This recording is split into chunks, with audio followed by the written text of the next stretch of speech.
ബോബി, ഇതന്നെ ഈ നെൽപ്പാടത്തോടെ നടക്കുന്നേ? അപ്പോൾ നമ്മൾ ഷൈബുവിൻ്റെ പാടത്ത് നമ്മൾ വിത്ത് പാകാൻ വേണ്ടി വന്നായിരുന്നു. അപ്പോൾ ആ വിത്തെല്ലാം കൂടെ വിളഞ്ഞിട്ടുണ്ടെന്ന് പറഞ്ഞ ഷൈബു വിളിച്ചായിരുന്നു. അപ്പോൾ അത് കൊയ്യാനുള്ള തയ്യാറെടുപ്പിലാണ്. കൊയ്തേക്കാന്ന് പറഞ്ഞു.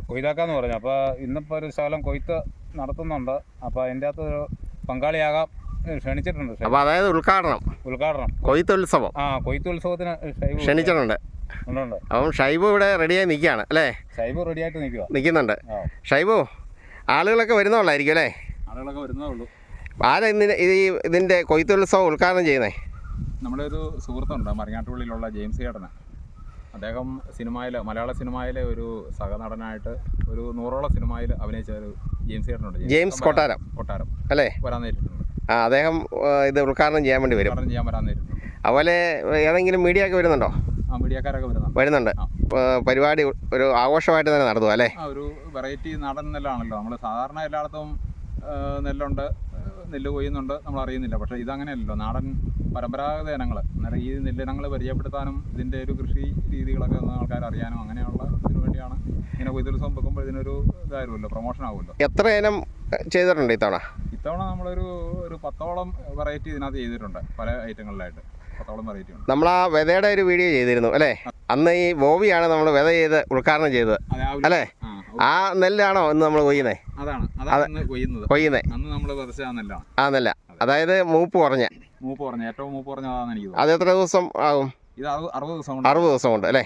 അതാണ് ഇന്ന് ഉദ്ഘാടനം ചെയ്യുന്നത്. അപ്പം നമ്മൾ ഈ നിൽക്കുന്നതിന് പുറകെ കാണുന്നത് അല്ലേ? കറുത്ത ഞാവര. അതെ. ബോബിയുടെ കൈക്കുണം എങ്ങനെയുണ്ട്? സാധാരണ അത് നമ്മൾ വിതയ്ക്കുമ്പോൾ അറിയാം, നല്ല അറിയാവുന്ന ആൾക്കാർ വിതച്ച് കഴിഞ്ഞാൽ നല്ല വിളവ് കിട്ടും. ഇതിപ്പോൾ ഞാനൊരു 3-4 വർഷമായിട്ട് ചെയ്യുന്ന വിത്താണ്. ഇത്രയും നല്ലൊരു വിളവ് ഇത് ആദ്യമായിട്ട് കാണുന്നത്. അതൊരു നല്ലൊരു കർഷകന്റെ ഗുണമാണ് അല്ലേ? ഒരു മെച്ചം, ഒരു ആത്മാർത്ഥതയുള്ള കർഷകൻ, അതായത് ഒരു അസൂയയില്ലാത്ത, മനസ്സറിഞ്ഞ പൊലിക്കണം എന്നൊരു ആഗ്രഹത്തോടെ ചെയ്യുന്നത് അല്ലേ? അങ്ങനെ ഒരാൾ ചെയ്ത് കഴിഞ്ഞാൽ 90% വിജയിക്കാൻ സാധ്യതയുണ്ട്. ഒട്ടുമിക്കാലും കൃഷിക്കാർ അങ്ങനെയുള്ള ആൾക്കാരായിരിക്കും. ബോബി, ഇതെന്താ ഈ കേൾക്കുന്നേ? അപ്പോൾ ഷൈബ് പറഞ്ഞത് ശരിയാ, നമുക്ക് മനസ്സിൽ കളങ്കമില്ല. അപ്പം മനസ്സറിഞ്ഞ ഇത് വിതച്ചപ്പോൾ ഞാൻ മനസ്സിൽ വിചാരിച്ചായിരുന്നു ഷൈബുവിന് ഇത് നല്ല വിളവ് കിട്ടണം. ദൈവമേ, ഞാൻ ഓർക്കുന്നുണ്ട്, പ്രാർത്ഥിച്ചിട്ടാണ് വിതയ്ക്കാൻ ഇറങ്ങിയത്. ഞാൻ ശ്രദ്ധിച്ചായിരുന്നു അന്നേരം നമ്മുടെ മനസ്സിലെ ചിന്ത ഇത് പൂർണ്ണമായിട്ട് നല്ല വിളവ് കിട്ടി നല്ല രീതിയിൽ വരണമെന്നായിരുന്നു. ഏതൊക്കെ ഇനമാണ് ഇപ്പം ചെയ്തിരിക്കുന്നത്? നമുക്കിപ്പോൾ ഇത് ഞവര എന്ന് പറയുന്ന നെല്ലുണ്ട്, 60 ദിവസം കൊണ്ട് കൊയ്യുന്നത്. പിന്നെ ഞവര എന്തിനു വേണ്ടി ഉപയോഗിക്കുന്നത്? ഞവര അത് ആയുർവേദ ചികിത്സ, കർക്കിടക നാടൻ ഇനമാണ് അല്ലേ? നാടൻ ഇനങ്ങളാണ്. അത് കഞ്ഞി വെച്ച് ഉപയോഗിക്കാം. അതെ, ഈ കർക്കിടക പിഴിച്ചിലൊക്കെ നടത്തുമ്പോൾ ഇതിന്റെ കഞ്ഞിയാണ് ഞവരക്കിഴി കൊടുക്കും. ഞവരക്കിഴി എന്ന് പറഞ്ഞാൽ നമുക്ക് ഈ വേറെയുള്ള ഈ ഇതിനൊക്കെ പിടിക്കുന്ന ഞവരക്കിഴിയുണ്ട്. അത് ഈ അരി കൊണ്ടാണോ? ഈ അരി ചൂടാക്കിയിട്ട് അതുകൊണ്ടാണ്. അതിന്റെ ചികിത്സാ രീതി എങ്ങനെയാണെന്ന് എനിക്കറിയത്തില്ല. കിഴി പിടിക്കാൻ ഉപയോഗിക്കുന്ന അരി തന്നെയാണ് അല്ലേ? ഇത് പുതിയ നെല്ലല്ല ഉപയോഗിക്കുന്നത്. അതായത് ഒരു 3 വർഷം കഴിയുമ്പോഴാണ് ഇതിന്റെ യഥാർത്ഥ ഗുണം കൂടി വരുന്നത്. പഴകണം. അത് ശരി. അതായത് നമ്മുടെ വീഞ്ഞു പോലെയാ. അന്നേരം അരിയായിട്ട് കുത്തി വെക്കുമല്ലേ, അന്നേരം എടുത്ത് കുത്തി ഉടനെ ചെയ്യുമായിരുന്നു. നെല്ലായിട്ട് സൂക്ഷിച്ച് വെച്ചിട്ട് ഏറ്റവും പഴയ നെല്ലെടുത്തിട്ടാണ് ഇവർ ചെയ്യുമ്പോൾ നമുക്ക് ഈ കിഴി കുത്താൻ വേണ്ടി എടുക്കുന്നത്. അങ്ങനെയാണ് അതിനെപ്പറ്റി കേട്ടിരിക്കുന്നത്. അപ്പോൾ ഈ നെല്ല് കേടാകത്തില്ല? നെല്ല് കേടാകില്ല. 3 വർഷം വരെ നെല്ലിനകത്ത് ജീവനുണ്ട്. 5 വർഷം വരെ നെല്ല് അവിടെ ഇരുന്നുള്ളൂ. അത് ശരി. 3 വർഷം വരെ നെല്ലിനകത്ത് ജീവനുണ്ട്. അങ്ങനെ സൂക്ഷിച്ചു. കാമ്പ് അറ്റ് പോയി കഴിഞ്ഞാൽ പിന്നെ കിളിക്കുകയല്ലോ. അപ്പോൾ ആ ജീവൻ നശിക്കുന്ന 5 കൊല്ലം കൊണ്ടാണ്. 3 വർഷം കൊണ്ട്. അപ്പോൾ അകത്തെ ആ കാമ്പ് ശകലം കാണണം. അതെ, അങ്ങനെയാണ് 3 വർഷം വരെ. ഏറ്റവും പുതിയ നെല്ലുകൾ ഇനങ്ങൾ എന്ന് പറഞ്ഞു കഴിഞ്ഞാൽ അതിന്റെ പ്രത്യേകത കുറച്ച് കാലത്തെ അതിന്റെ ഇതുള്ളൂ. 1 വർഷമൊക്കെയാണ്. 1 വർഷം കിട്ടിയില്ല. ഇപ്പം ഏറ്റവും പുതിയ നെല്ലൊക്കെ വന്നിരിക്കുന്നത് 1 വർഷം കിട്ടുന്നില്ല. 9 മാസം. അതുകൊണ്ടാണ് നമുക്ക് പത്രത്തിലൊക്കെ വായിക്കുന്നത് അത് സർക്കാർ കൊടുത്ത നെല്ല് കിളുത്തില്ലെന്നൊക്കെ പറഞ്ഞ് വായിക്കുന്നത്. അതെന്നാ വെച്ചാൽ അവരുടെ കുഴപ്പമല്ല അത്. അപ്പോൾ അതിനെക്കുറിച്ച് എനിക്ക് പറയാനുള്ളത്, ഇതിന് ഉണക്ക് കൂടിപ്പോയാൽ ഇതിൻ്റെ കാമ്പ് നശിച്ചു പോകും. ഇത് മുളയ്ക്കാനുള്ള ടെൻഡൻസി പിന്നെ ഇല്ല. അപ്പം ഇത് ഒടിച്ചു നോക്കുമ്പോൾ, നെല്ല് ഒടിച്ചു നോക്കുമ്പോൾ അതിൻ്റെ അകത്തൊരു വെളുത്ത കാമ്പ് ഇങ്ങനെ കാണാം, വെള്ള കളർ. അത് കാണണം. അപ്പോൾ ആ വെള്ള കളറ് ഒരു അരഭാഗമെങ്കിലും ഉണ്ടെങ്കിൽ നല്ല വാശിയുള്ള വിത്താന്ന് നമ്മൾ മനസ്സിലാക്കും. അപ്പോൾ അത് കാൽഭാഗത്തിലേക്ക് ചുരുങ്ങിക്കഴിഞ്ഞാൽ ഇത് മുളയ്ക്ക് പവർ കിട്ടിയാലില്ല. അപ്പോൾ ആ കാമ്പ് നശിച്ച് ഇതിൻ്റെ ഉണക്കി വരുന്ന കുഴപ്പം കൊണ്ടാണ് ഇത് നശിക്കുന്ന. എൻ്റെ പിതാവ് ഇങ്ങനെ നെൽകൃഷി ചെയ്യുന്ന ആളായിരുന്നു, അതുകൊണ്ട് എന്നെ പഠിപ്പിച്ചിട്ടുള്ളൊരു കാര്യമാണ്. നമ്മൾ പണ്ട് ഈ വിഷയങ്ങളില്ല.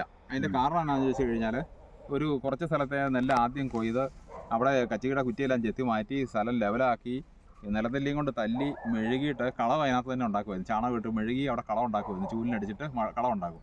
കളം ഉണ്ടാക്കിയിട്ട് അത് ഉണങ്ങി കഴിയുമ്പോൾ അതിനകത്തിട്ടാണ് നമ്മൾ മെതിച്ചെടുക്കുന്നത്. അങ്ങനെ വന്നു കഴിയുമ്പോൾ അതിൻ്റെ ഉണക്ക് കറക്റ്റായിട്ടിരിക്കാൻ പറ്റും. ഇപ്പം നമ്മൾ പ്ലാസ്റ്റിക് പടുതായിലോട്ട് ഇട്ട് നെല്ല് ഉണങ്ങുന്നു. അതിൻ്റെ അടിയിൽ നിന്ന് ആ പടുത ചൂടായി കഴിഞ്ഞ് പടുതയുടെ ഹീറ്റും കൊണ്ട് നെല്ല് ഒരു പുഴുങ്ങുന്ന സമാനമായിട്ടുള്ള ഒരു പരിപാടി. പിന്നെ നമ്മൾ കാല് പൊള്ളുന്ന കാരണം ചിക്കും നമ്മൾ നന്നായിട്ട് ചിക്കാൻ പറ്റുന്നില്ല. പരമ്പര പുഴുങ്ങിയാന്നല്ല ഇടുന്നത്. ഇത് ഈ കളത്തിൽ ഇടുന്നത്. ആ പടുതായിലിട്ട് ചാക്കുപിടുത വന്ന് ഇപ്പം പ്ലാസ്റ്റിക് പിടുതായിലിട്ട് ഉണങ്ങുമ്പോൾ അതിൻ്റെ ഈ നെല്ലിൻ്റെ ചിക്കുന്നത് പറഞ്ഞാൽ നമ്മൾ ഒരു ദിവസത്തെ വെയിൽ ഒരു 3 അല്ലെങ്കിൽ 4 പ്രാവശ്യം ഇളക്കി ചിക്കണം. അങ്ങനെ 3 ദിവസത്തെ വെയിൽ കൊണ്ട് അതിനകത്ത് നിന്ന് എടുത്തെങ്കിലേ വിത്ത് കറക്റ്റായിട്ട് വിത്തിന് ഈ ഇളക്കിച്ചിക്കിൻ്റെ അതാണ് കൂടുതൽ വെയിലടിച്ചാൽ ഇതിൻ്റെ കാമ്പ് നശിച്ചു പറ്റും. ഇപ്പം പടുതായ ചെയ്യുമ്പോൾ ചെയ്യാൻ പറ്റുന്ന ഒരു കാര്യം എന്നാന്ന് ചോദിച്ചു കഴിഞ്ഞാൽ ഇത് നമ്മൾ ചിക്കിയിട്ട് ഉച്ച കഴിഞ്ഞ് ഭയങ്കര തീ ചൂട് വരുവാണെങ്കിൽ ഈ പടുത അങ്ങോട്ട് മൂടി അങ്ങിട്ടാൽ മതി. സംഗതി ഓക്കെ ആവും. അതായത് വിഷയമില്ല. അത് പിന്നെ നമ്മൾ വെയിൽ പൊള്ളിക്കണ്ട. നമ്മൾ പുഴുങ്ങി ഉണങ്ങിടുന്നില്ലാണെങ്കിലും പരമ്പ് നമ്മൾ വെയിലത്തുനിന്ന് വാരിയല്ല. അതിൻ്റെ കാര്യം എന്ന് വെച്ചാൽ വെയിലത്തുനിന്ന് വാരണ്ടല്ലോ എന്ന് വെച്ചാൽ അതങ്ങോട്ട് മൂടി അങ്ങിട്ടേക്കും. വെയിൽ പോയി കഴിഞ്ഞിട്ട് സൗകര്യം പോലെ വാരിയെടുത്താൽ മതി. ഇതിൻ്റെ ഉണക്ക് കറക്റ്റായിട്ട് നോക്കി അത് ഇതായി കഴിഞ്ഞാൽ മൂടും. പൊള്ളരുത്, നെല്ല് പൊള്ളി പോകും. അതെ. വേറെ എന്തൊക്കെയാണ് ഉള്ളത്? ഇപ്പം നമുക്കിവിടെ വധച്ചിരിക്കുന്നത് ഒരു 10ഓളം വെറൈറ്റി ഇവിടെ വധച്ചിട്ടുണ്ട്. അതായത് രക്തശാലിയുണ്ട്, ഞവര ഞാൻ പറഞ്ഞല്ലോ, രക്തശാലി, ഞവര, തവളക്കണ്ണന്, കൊടുകണ്ണി, Japan black, Burma violet, basmati, ഇങ്ങനെ ഉണ്ട്. പിന്നെ നാടൻ ഇനങ്ങളായിട്ടുള്ള അനീച്ചാർ ഉൾപ്പെടെ ബാക്കി വധച്ചിരിക്കുന്നത് പിന്നെ ഉമ, D1, മനുരത്ന, ഇങ്ങനെ 3 സങ്കര ഇനങ്ങളുണ്ട് നാടൻ്റെ കൂട്ടത്തിൽ. ഈ നെല്ലെല്ലാം വേർതിരിച്ച് കൊയ്തെടുക്കുന്ന മെഷീനാണോ, മെഷീൻ ഇറക്കോ അതെയോ കൈക്ക് കൊയ്യുവാണോ? ഇപ്പം ഞവര നമുക്ക് ഇന്ന് തന്നെ കൈക്ക് കൊയ്തെടുക്കേണ്ടി വരും. അതിൻ്റെ കാരണം എന്താണെന്ന് ചോദിച്ചു കഴിഞ്ഞാൽ ഇത് 60 ദിവസം കൊണ്ട് വിളവാകും. ഇപ്പോൾ 60 എന്നുള്ളത് 70 ദിവസം ഒന്ന് കൂട്ടിക്കുന്നത് 70 ദിവസമായിട്ടുണ്ട്. ഇപ്പോൾ 70 ദിവസം കൊണ്ട് ഇപ്പോൾ അത് കൊയ്യാൻ പാകമായിട്ട് നിൽക്കുകയാണ്. ഇനി നമ്മൾ നിന്ന് കഴിഞ്ഞാൽ അത് പൊളിഞ്ഞു പോകും. അതുകൊണ്ട് ആരാണ്ട് കണ്ടതിന് വേണ്ടി മെഷീൻ നമുക്ക് അതിനകത്ത് ഇറക്കാൻ പറ്റില്ല. അത് കൈക്ക് കൊയ്തെടുക്കേണ്ടി വരും. ആള് നിന്ന് കൊയ്യേണ്ടി വരും. ഇപ്പോൾ ഇതിൻ്റെ കണക്ക് പരുവെന്ന് പറഞ്ഞാൽ ഇത് പഴുത്ത് വരുന്ന ആ സമയമാണ് അതിൻ്റെ. നമ്മൾ കൈക്ക് കൊയ്യുവാണെങ്കിൽ പദവിളവിന് കൊയ്യും. പദവിളവെന്നാണ് പറയുന്നത്. പദവിളവിന് കൊയ്താനുള്ള നേട്ടം എന്നാന്ന് ചോദിച്ചാൽ മെതിച്ച് കഴിഞ്ഞാൽ അന്നേരം അത് പൊഴിഞ്ഞ് നമുക്ക് കിട്ടും. പൊഴിയാൻ എളുപ്പമുണ്ട്. ഇത് മുറുകി അത്തലോട്ട് പിടിച്ചു കഴിഞ്ഞാൽ ഒരു സമയമുണ്ട്. അത്തലോട്ട് പിടിച്ചു കഴിഞ്ഞാൽ പിന്നെ അത് മെതിച്ചാൽ പൊടിഞ്ഞു വീഴിയല്ല. പിന്നെ അതിൻ്റെ മുമ്പോട്ട് പോയി കഴിഞ്ഞാൽ ഈ നെല്ല് മുഴുവൻ പൊഴിഞ്ഞ് തലവണി മുഴുവൻ പൊഴിഞ്ഞ് താഴെ പോകും. അപ്പോൾ ഇത് അതിൻ്റെ പരുവത്തിന് കൊയ്യണം. കൈക്കൊയ്യത്തിന് അങ്ങനെ ഒരു ഇതുണ്ട്. അതേസമയം മിഷൻ കൊയ്താണെങ്കിൽ ഇതിൻ്റെ ഉണങ്ങി കുഞ്ചി ഒടിഞ്ഞാലും കുഴപ്പമില്ല. എന്നാലും നമുക്ക് ആ മുഴുവൻ നെല്ലും കച്ചിക്കകത്തുനിന്ന് വേർതിരിച്ച് രണ്ടും കൂടെ ഒരുമിച്ചിട്ടാണ് ഇത് മെതിക്കുന്നത്. മെതിഷനകത്ത് മെതിക്കുന്നത്. അങ്ങനെ വരുമ്പോഴത്തേനും ആ ഒരു നന്നായിട്ട് വിളഞ്ഞു വന്ന. ഇപ്പോൾ കൊയ്ത്തിന് ആൾക്കാരുണ്ടോ അതെയോ ഞങ്ങൾ ഇറക്കണോ? കുറച്ച് നമുക്ക് ആളെ കിട്ടിയില്ലെങ്കിൽ ഒന്ന് സഹായിക്കേണ്ടി വരും. അപ്പോൾ ഞങ്ങളെ ഒരു ബറ്റാലിയൻ ഉണ്ട്. അത് ഞങ്ങളൊരു 3-4 പേരിങ്ങ് വരാം. അതെ, അങ്ങനെ വേണ്ടി വരും. ഞാൻ നോക്കട്ടെ. എന്ന് വെച്ചാൽ ഇവിടെ കൊയ്ത്തുകാരെന്ന് പറഞ്ഞ ആൾക്കാരില്ല. ഇല്ല, ഇപ്പോൾ ഇല്ല. പഴയ ആൾക്കാരേ ഉള്ളൂ. പക്ഷേ നമുക്കൊരു കൂട്ടക്കൊയ്ത്ത് വെക്കാം. അതൊരു മേളമാക്കിയേക്കാം. ഇത് പല വെറൈറ്റി നെല്ല് ചെയ്യുന്നത് കാരണം അത് ഒരുമിച്ച് മെഷീന് കൊയ്ത് കഴിഞ്ഞാൽ ഈ ഒരെണ്ണം കൊയ്ത് അടുത്ത കണ്ടത്തിലോട്ട് കയറുമ്പോൾ അതിനകത്ത് എങ്ങനെ വന്നാലും ഒരു പുറം നെല്ല് ആ പഴയ നെല്ലിന്റെ വിത്ത് അതിനകത്ത് കാണും. അങ്ങനെ ഈ ചെറിയ ബ്ലോക്ക് കൊയ്യാൻ വേണ്ടി അങ്ങനെ കൊയ്ത് കഴിയുമ്പോൾ നമ്മുടെ വിത്ത് മിക്സിംഗ് ആയിട്ട് നമുക്ക് അടുത്ത പ്രാവശ്യം വിത്ത് എടുക്കാൻ പറ്റാതെ ഇപ്രാവശ്യം ഞാൻ വയനാട്ടിൽ നിന്ന് വേറെ രക്തശാലി 3-4 വർഷമായ ഇതിനകത്തെ ഓരോ വരിനെല്ല് നിൽക്കുന്നതുണ്ടോ അതോ കൂട്ടുവിത്ത് ഇങ്ങനെ നല്ല വെള്ളത്തിൽ നിന്ന് ഒഴുകി വന്നാണ്? അത് വരുന്നല്ല, മറ്റു വിതയ്ക്കുന്നതിന്റെ ഈ വെള്ളപ്പൊക്കത്തിന് ഒഴുകി വന്നിട്ട് ഇതിനകത്ത് വന്ന് അടിഞ്ഞതാ. മുകളിൽ നിന്ന് ഒഴുകി വന്നിട്ട് ഇതിനകത്ത് വന്നു. ഇവിടെ വന്നു കഴിഞ്ഞാൽ മുകളിൽ നല്ല വെള്ളമൊഴുക്കുണ്ട്. ഇതിനകത്ത് വന്നത് അത് നമുക്ക് നഷ്ടപ്പെട്ടു പോകും. അത് വിളവായിട്ടില്ല. ഇതിനകത്ത് പ്രശ്നം വരുന്നില്ല. ഇത് തമ്മിൽ ജോയിന്റ് വരികയല്ല. അതിന്റെ കാരണം അത് കതിരായതേ ഉള്ളൂ. ഇതിപ്പം കൊയ്യാറായി. മറ്റേത് കതിരായതേ ഉള്ളൂ. അതുകൊണ്ട് ഇതിനകത്ത് അത് പതിരായിട്ട് മതിക്കുമ്പോൾ അത്ര തന്നെ നിള പൊഴിഞ്ഞു വീഴുമൊന്നുമില്ല. ഈ നടുക്ക് കുറെ കമ്പ് വെച്ച് ഇങ്ങനെ അളന്ന് തിരിച്ച് ഇങ്ങനെ ഇട്ടേക്കുന്ന എന്തിനു വേണ്ടി? അത് നെല്ലിന്റെ ഉൽപ്പാദനം എന്തേരം അറിയാൻ വേണ്ടി, എന്തുമാത്രം ഉണ്ടെന്ന് അറിയാൻ വേണ്ടി സ്റ്റാറ്റിസ്റ്റിക്സിന്റെ ഡിപ്പാർട്ട്മെന്റിന്റെ ആൾക്കാർ വന്നിട്ട് അവർ അളന്ന് തിരിച്ച് ഇട്ടിരിക്കുന്നത്.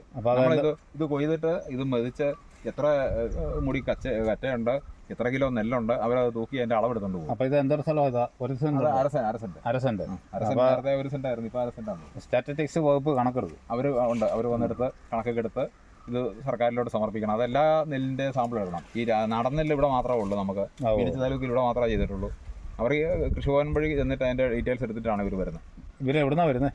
ഇവർ പാലായിന്നാണ് വരുന്നത്. മിനിച്ച് താലൂക്കിന്റെ ഓഫീസറും അതിന്റെ അതിന്റെ ആൾക്കാരും ഓഫീസറും എല്ലാമാണ് വരുന്നത്. അപ്പോൾ ഇങ്ങനെ ആദ്യം വരുന്നതാണ് ഇവിടെ? അല്ല, അത് എല്ലാ വർഷവും ഉണ്ട്. അപ്പോൾ നെൽകൃഷിയുടെ എങ്ങനെ കണക്കെടുക്കും? നെൽകൃഷി എന്നല്ല, എല്ലാ കൃഷി എൻ്റെ ഈ നെല്ലിന്റെ കപ്പയുടെ എടുത്തിട്ടുണ്ട്. അത് എല്ലാ കൃഷിയുടെ എന്തുമാത്രം വിളവ് ഇവിടെ കിട്ടിയെന്നുള്ളത് നമ്മൾ അതിന്റെ പറയും. സർക്കാരിന് കണക്ക് കിട്ടുന്നത് ഈ സാമ്പിൾ എടുത്തിട്ടാണ്. ആ കണക്കിന് വേണ്ടി അങ്ങനെയാണ് എനിക്ക് തോന്നുന്നത്. വീഡിയോ ഇഷ്ടപ്പെട്ടാൽ ലൈക്ക് അടിക്കുകയും നിങ്ങളുടെ അഭിപ്രായങ്ങളും നിർദ്ദേശങ്ങളും കമൻറ്റായി താഴെ രേഖപ്പെടുത്തുകയും ചെയ്യുമല്ലോ.